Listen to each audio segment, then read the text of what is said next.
When most people hear the word dragon, they imagine the Western version immediately. A giant reptilian beast, massive wings, razor teeth, a tail like a whip, fire pouring from its mouth. This is the dragon of modern fantasy, the final boss, the destroyer, the monster at the end of the journey. You see it in games like Skyrim, Monster Hunter, and Demon Souls.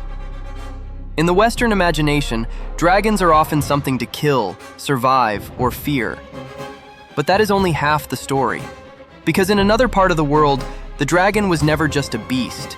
It was a symbol of heaven, a force of rain, a creature of cosmic order, a sacred power connected to emperors, rivers, storms, and the balance of nature itself. So how did the same creature split into two completely different destinies? Why did the East turn dragons into divine beings, while the West turned them into monsters?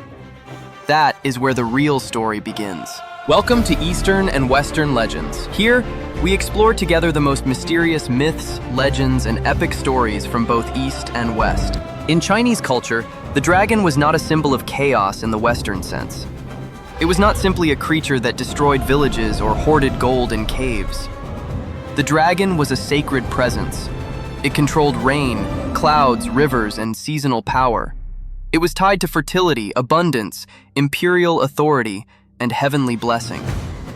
And perhaps most importantly, it was not limited by the logic of ordinary creatures. A Chinese dragon usually does not need wings to fly. To many Western viewers, that seems strange. How can something without wings command the sky? But that question already reveals the difference. The Eastern dragon is not meant to function like an animal. It is meant to function like a force. It does not fly because of biology. It flies because it belongs to the structure of the cosmos. That is why the Eastern dragon feels elegant, mysterious, and spiritually powerful. It is not just strong, it is aligned with nature itself. Now compare that to the Western dragon. The Western dragon is usually framed very differently. It is often tied to destruction, greed, violence, fire, and domination. It burns, it devours, it guards treasure, it stands in the path of heroes. Instead of representing harmony, it often represents danger. And that difference is deeper than appearance. This is not just a matter of one dragon having wings and the other not. It reflects two different ways of imagining power. In the East, power could be seen as something sacred when aligned with heaven and nature.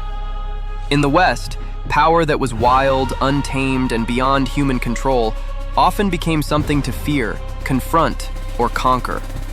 So the dragon became a mirror. One civilization saw a divine force in the sky, another saw a threat. But here is where things get even more interesting. Western dragons were not always exactly the horned, winged, fire-breathing monsters we know today.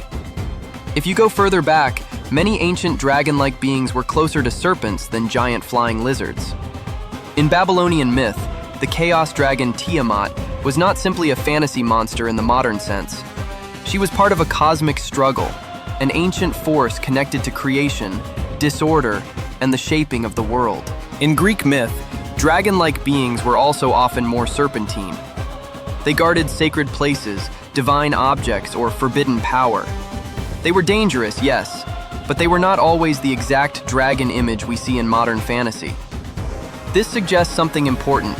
The Western dragon did not appear fully formed all at once. It evolved.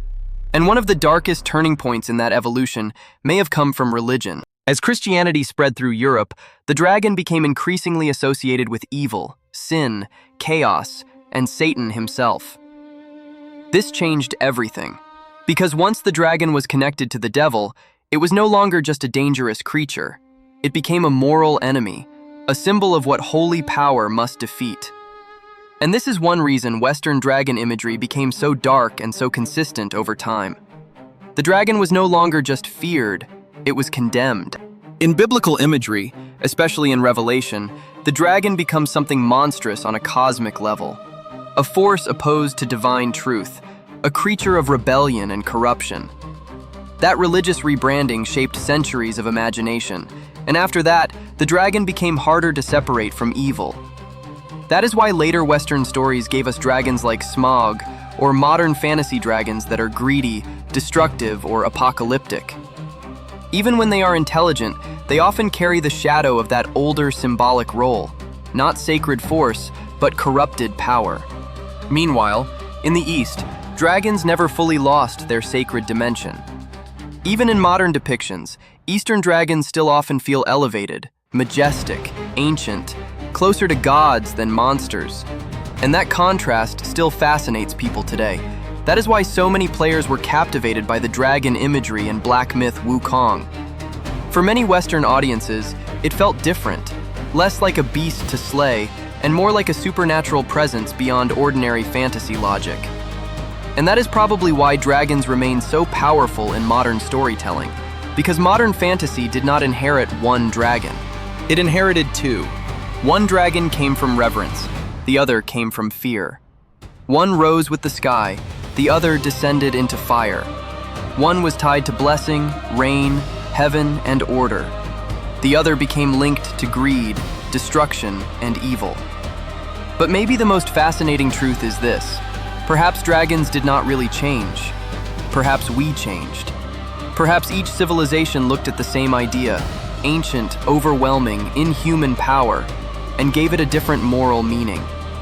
The East looked upward and saw divinity. The West looked at untamed power and saw something that had to be defeated. So maybe the dragon was never just a creature. Maybe it was always a reflection of what cultures worship, a reflection of what they fear, a reflection of what they believe power is supposed to be. And that is why dragons still matter. Not just because they look incredible, not just because they dominate games, fantasy, and mythology, but because they reveal something deeper. They show us that the same symbol can become a god in one world and a monster in another. So now the real question is this: were Western dragons always meant to be evil?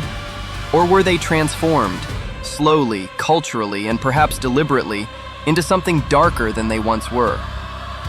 Let me know what you think in the comments.